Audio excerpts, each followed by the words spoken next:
Truthfully, what happens is, as children grow up, we start to educate them progressively from the waist up. And then we focus on their heads and slightly to one side.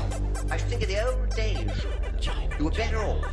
Because nowadays, they're all specialists. Everyone's becoming better and better. And less and less. And eventually someone's going to be superb. Like nothing. Our education system has mined our minds in the way that we've strip mined the earth for a particular commodity. And for the future, it won't serve us. We have to rethink the fundamental principles on which we're educating our children. We're not here to tell everybody that they're wrong and we're right. We're not saying that we have all the answers, but we'd like to present a different way of looking at it. Hello, welcome to China Jeducation, episode 39. My name is Drew Reichard, and I'm an ESL teacher at MEF International Schools in Izmir, Turkey.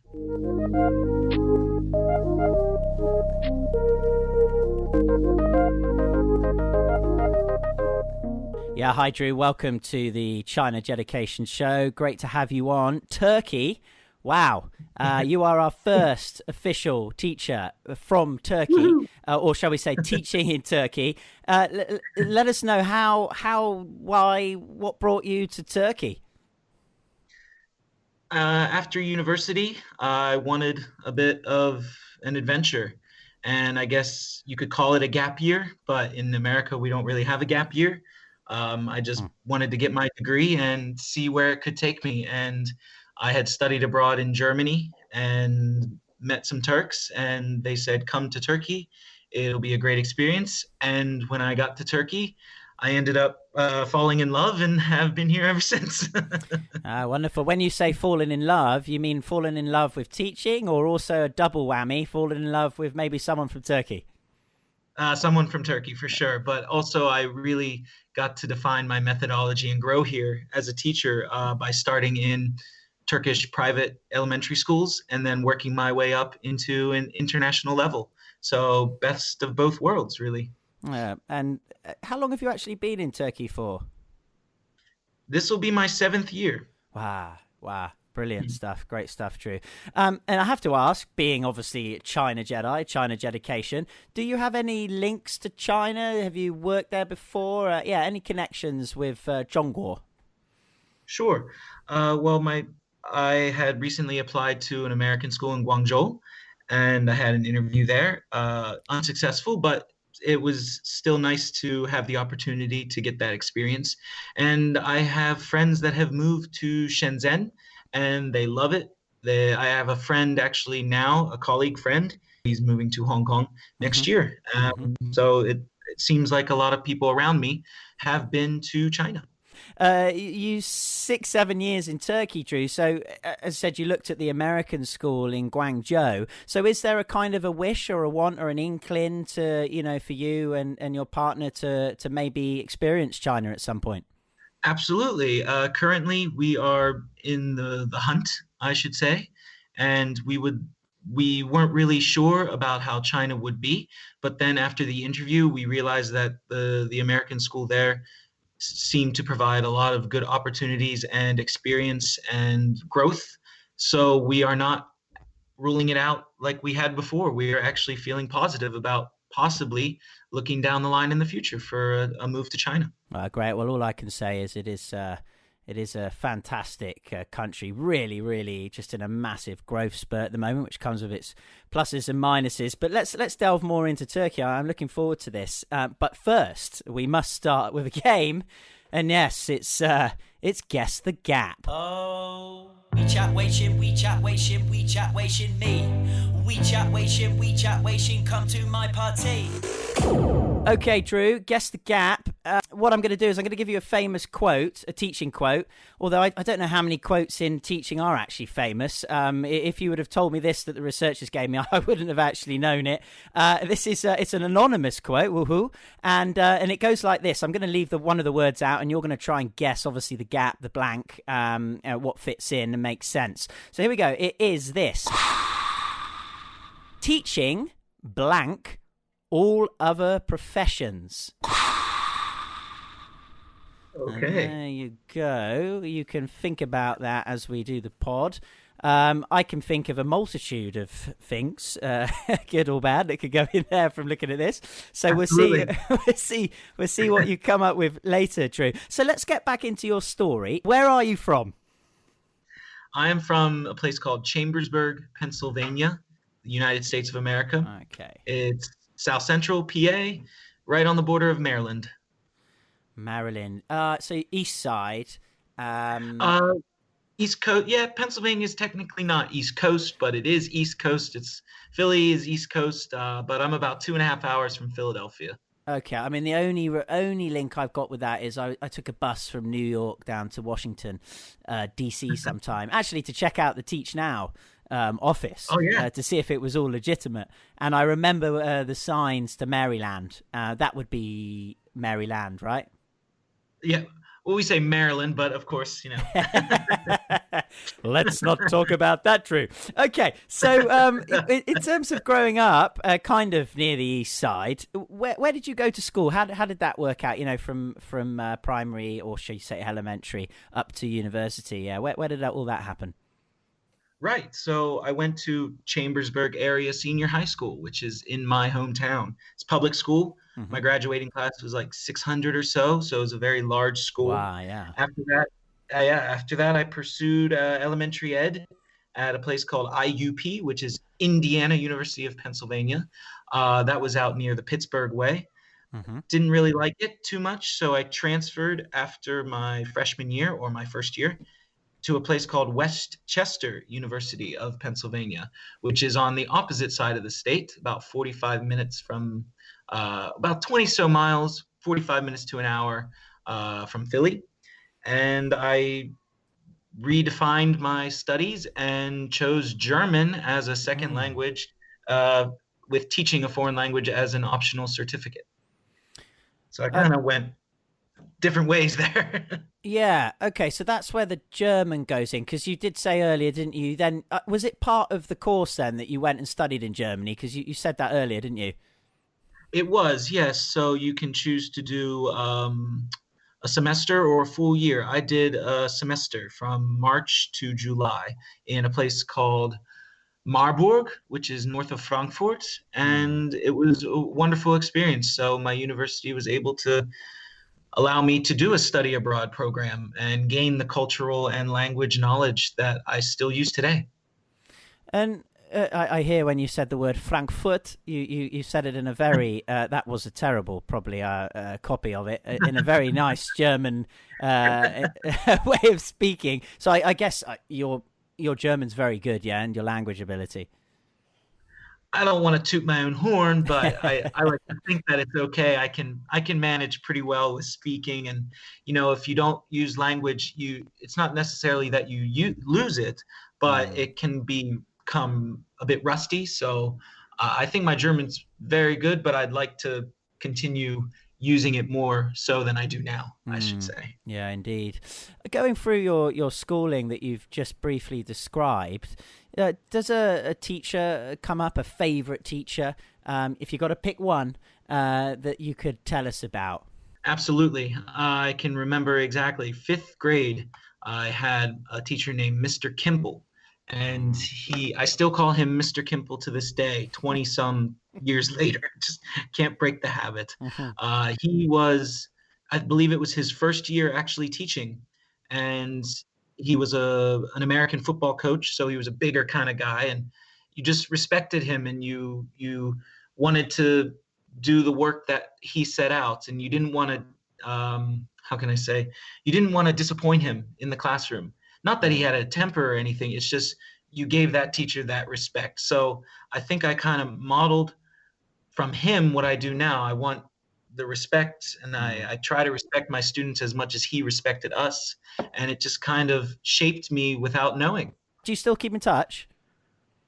Well, not necessarily, but he's still in the district of where I grew up. He actually moved up the chain, and he's a principal of a very large school now. So, small town America, everybody knows everybody kind of thing. So anytime I would see him I think randomly I saw him at a Taco Bell once getting a taco, and we just sat there and had lunch together. And that was maybe 5-6 years ago. So that was the last time. Well, if you ever see him again, maybe you can send him this podcast when it's published. It's a good show. I'm sure he'd like to hear it. That'd be great. Okay, so when you went to university and you did your German your studies, and you went to Germany, were you you were definitely knowing that you wanted to get into teaching professionally, right? Yes, that is correct. Yeah. Okay. And when did that start? Do you think that kind of was it there in grade 5, for example, that you wanted to be in front of students in a classroom? It's a really good question. Not honestly too sure exactly where it started. My mother was a teacher. My sister went into teaching. That's a good start. Yeah. My father was a coach. I mean, the funny thing is, I think in American universities, you kind of go to university to find out what you want to do, as opposed to going in with a plan already. At least for me, it was. Like I said, I transferred from elementary ed to German.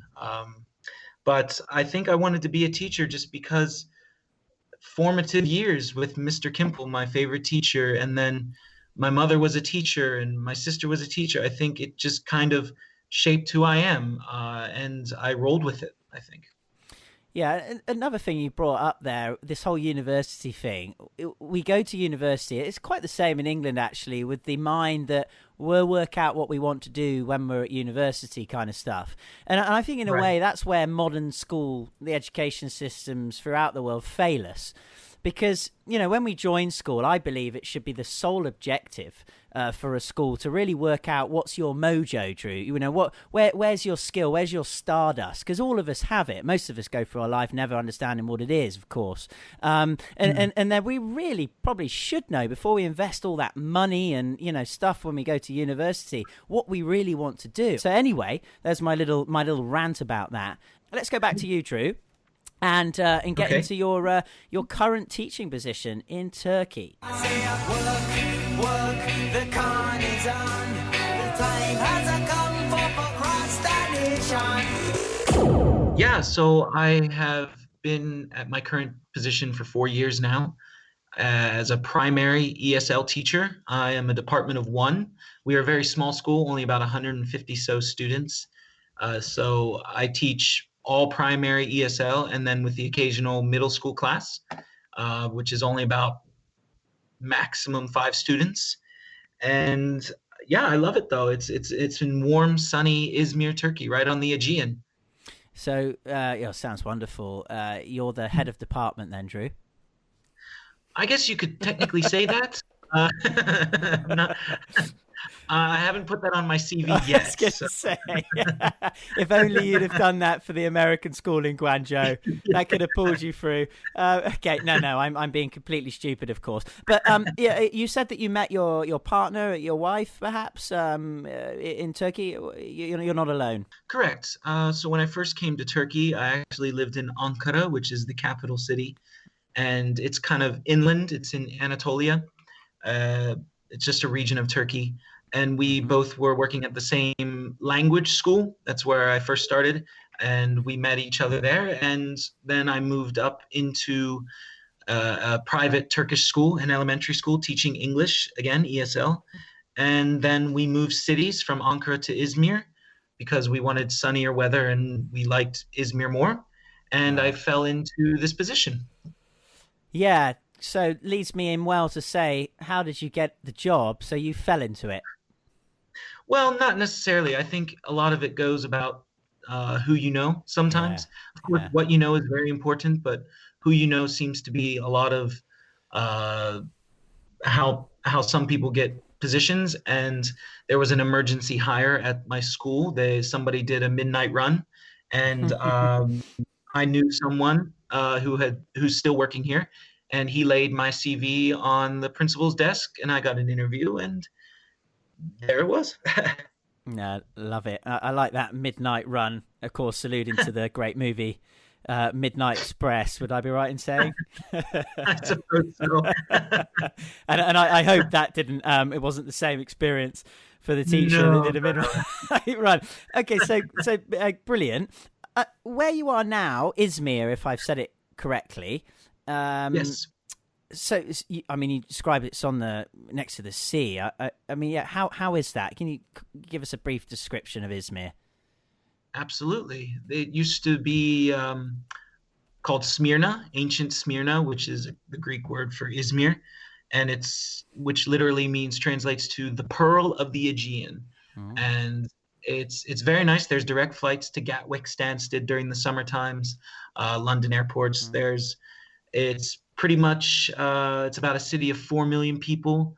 The beaches are the best beaches in Turkey. Wow. And they're only about 40 minutes from the city center. So during the summertime, it gets to about 38 to 40 degrees Celsius. So you're constantly at the beach for 2 months straight. Wow. Yeah. And so in terms of like interesting places to visit, clearly I would be at the beach. But anything else that stands out there if you came to Izmir for a little trip?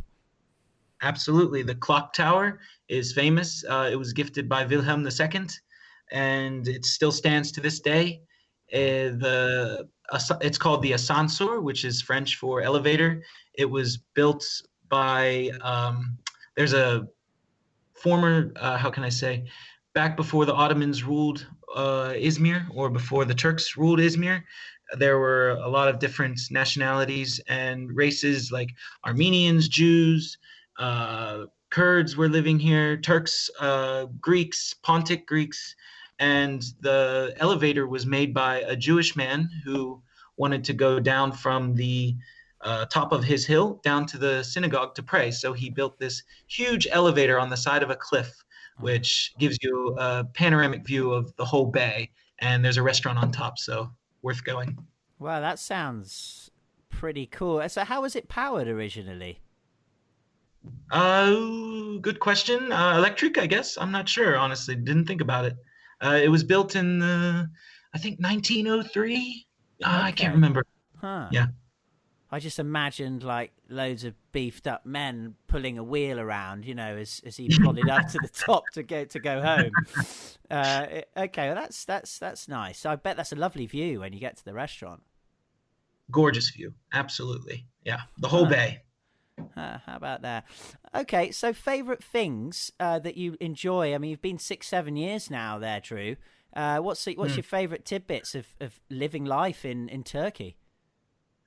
Definitely the food. I mean, the Turkish food is fresh, olive oil, cheese, the freshest produce I've had anywhere. If I was still in America, I wouldn't be able to eat anything close to what I'm eating now. Just everything handmade by, it's all fresh ingredients. I just love it.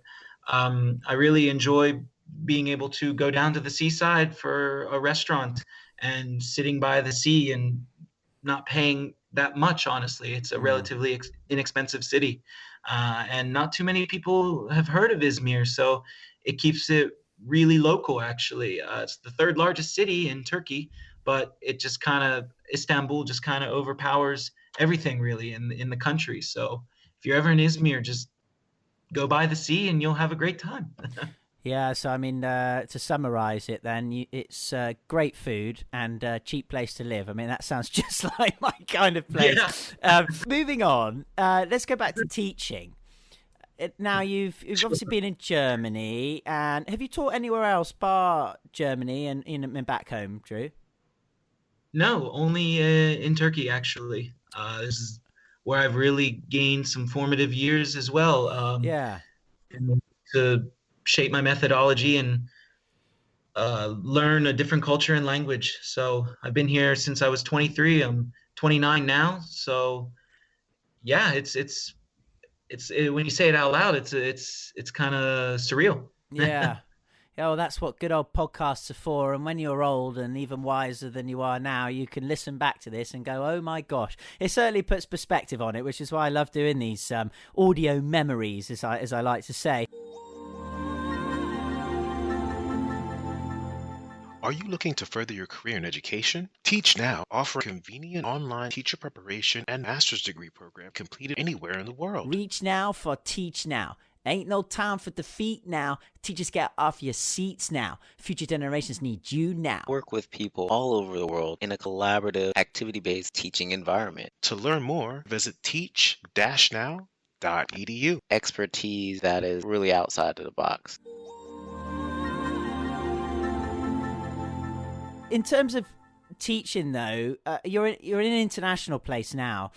In terms of the makeup of the classroom, is it very international, or is it mostly Turkish students? How does that work? What's the demographics there? Well, by Turkish law, we are not allowed to take Turkish citizens. Right. They've implemented that law, but Turkey is a NATO country, and one of the largest NATO bases is in Izmir. So we have a lot of students that are children of NATO parents, like Polish NATO, Spanish NATO, British NATO. We have there's Korean Tobacco Company and Japanese Tobacco Company, so we have Korean and Japanese students. We're really well balanced international wise.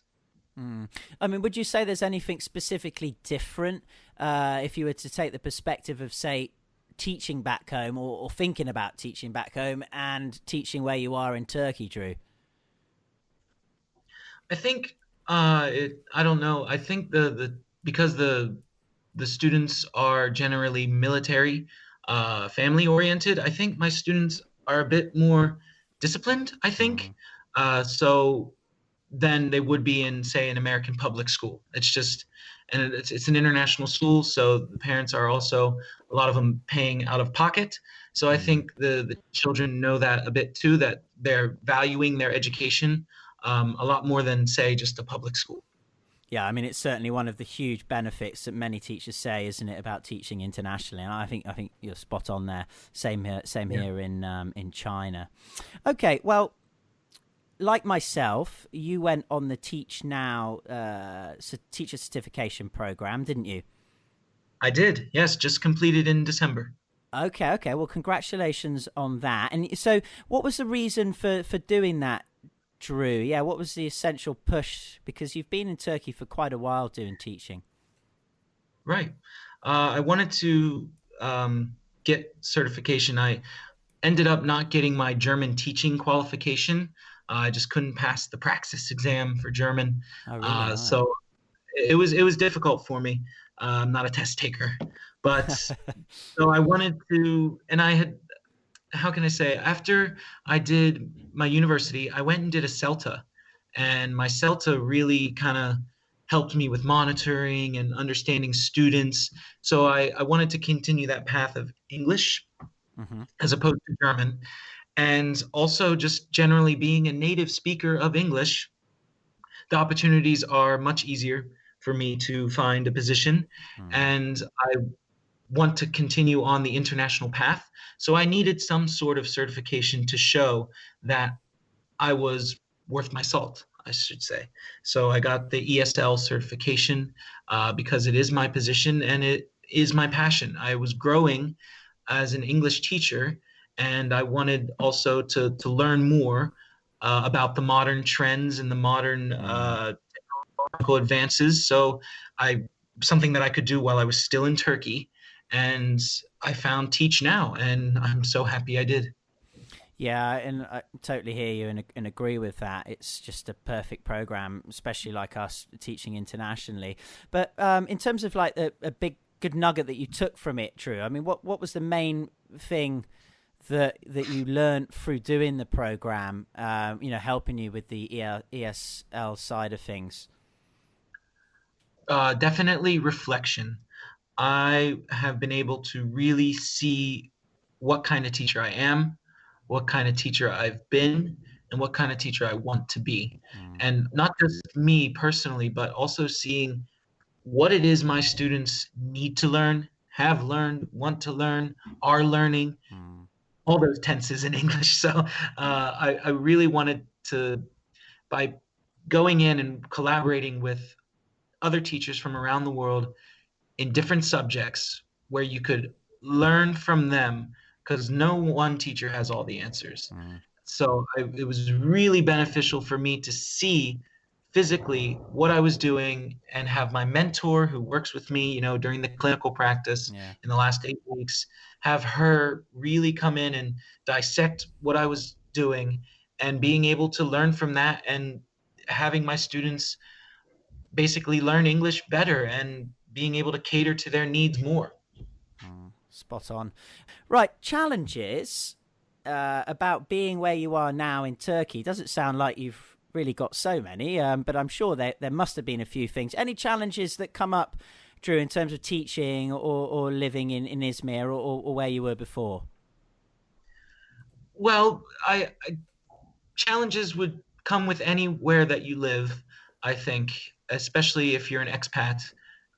Just certain things that they do here, meaning Turkish people, they do here. It doesn't click with me sometimes, but that also goes if they would come to America. Some things are just different wherever we live.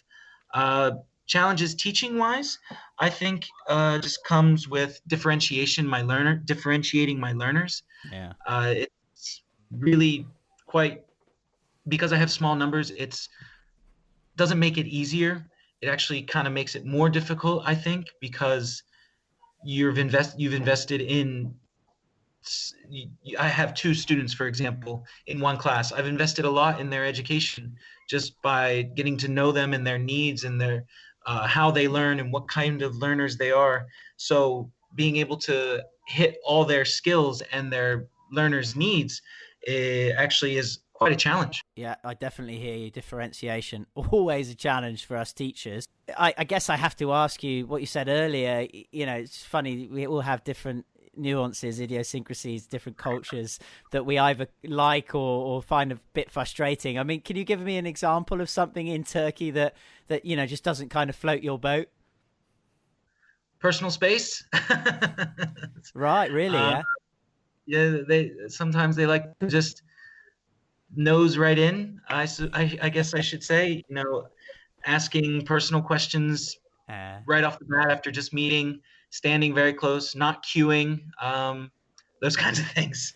Well, Drew, I tell you, if you do come to move to China, you'll be well versed in learning the patience to deal with that kind of stuff. So, Right. Yeah, right, okay.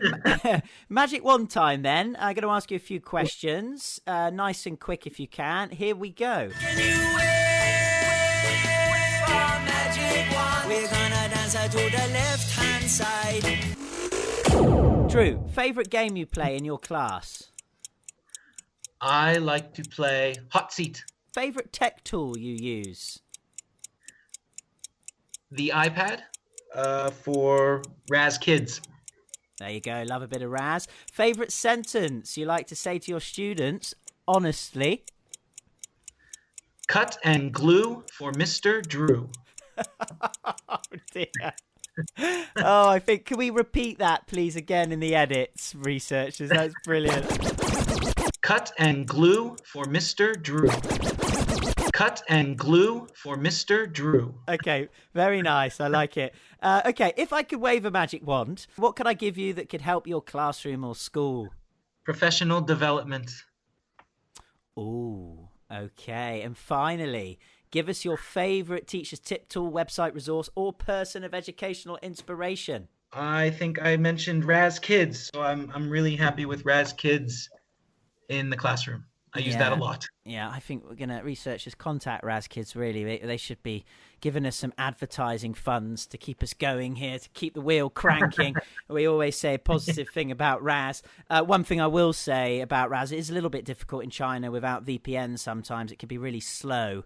When the children turn a page at home, I get that often from parents. It takes so long. And actually, I've noticed, Drew, sorry to digress, on the younger books for the younger ages, there's animations in them, which I really don't understand why they need to do that. It really clogs up the megabytes, if you have not so good internet. I'm sure you don't probably experience that in Turkey, but it's certainly an issue for us in China. So Raz, if you're out there, listen in and get it sorted. Yeah, we don't need animation for stories. What's going on? They can do all that on computer games, huh? We can start a debate if you'd like. No, Drew. I'm already being told we're plushed for time, as they say. People apparently listening to podcasts now need to have them like 10 minutes or 15 minutes long. You know, I'm too busy to listen to podcasts. What I say, of course, is, well, if you're too busy, then just don't bother listening. There's tons of podcasts out there.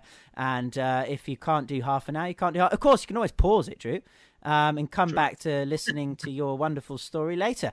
Okay, so guess the gap time. Let's get into that. See if I can beat another teacher. Here we go. Oh, we chat Weixin, we chat Weixin, we chat Weixin me.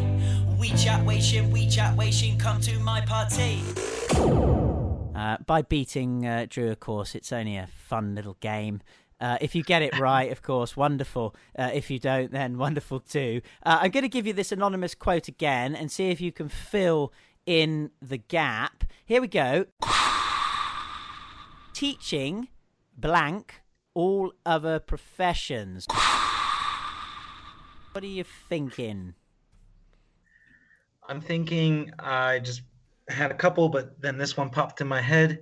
Teaching defines all other professions. Oh, I'm looking at the fate. Oh, it's a positive. Okay, apparently it's good, but not good enough. Actually, I think it sounds absolutely perfect. Teaching defines all other professions. And I'm getting the answer now. Okay, yeah, right, yeah. Here we go. Teaching creates all other professions. So close. Synonym. I think so. I'd actually like to give it to you. And I just think, as you're our first teacher in Turkey, I think, okay, a draw. We'll take a draw. How about that? Liverpool won, but it's okay. So we'll take the draw. Hey, here. there you go. Manchester United supporter listeners coming in. Yeah, recently lost to Liverpool. And as Alex Ferguson once said, yes, you'd knock us off our perch, but I'm afraid the bird is standing back up.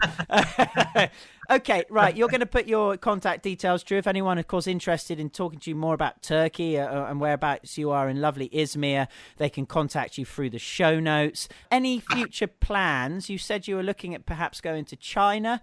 Anything else you'd like to add? Professional development you're mentioning? Yeah, what future plans do you have as a teacher out there at the moment? I've just recently applied for a master's in TESOL from the University of Nottingham. And it's completely online, distance learning. So Teach Now really sparked my interest in online learning. My future plan is hopefully completing that starting that master's in February of 2020. Wow, so you're off one course and onto another, Drew. That's good for you. Thank you. Yeah. Not good for my wallet, but thank you. Well, of course. And statistically speaking, as you know, I'm sure from being from the States, having a master's really can help with getting more pay, on the pay scale. I have been told that that's where it stops. I think in the States, if you go up to getting a doctorate, it doesn't seem to really help that much. That's what I've been told by a few teachers, but certainly having a master's in your pocket is no bad thing at all. Great stuff. Keep on growing. Keep on teaching. Lovely to have you on. And as we always say, keep in touch. Listeners, this is China Jedi. If you're an English-speaking teacher from anywhere in the world and you have a bachelor's degree but need an official and accredited teaching license to get a job, get a visa to teach abroad, or most importantly to learn all those things you wish you knew before you stood in front of 30-plus students, then reach now to Teach Now and secure a professional US District of Columbia license in as little as 9 months. Online in no time, low cost, high quality. Teach Now. Get in the game. Immediately receive a $100 discount off your tuition by signing up to the Teach Now program via the link www.teach-now.edu/China Jedi. May the smile be with you.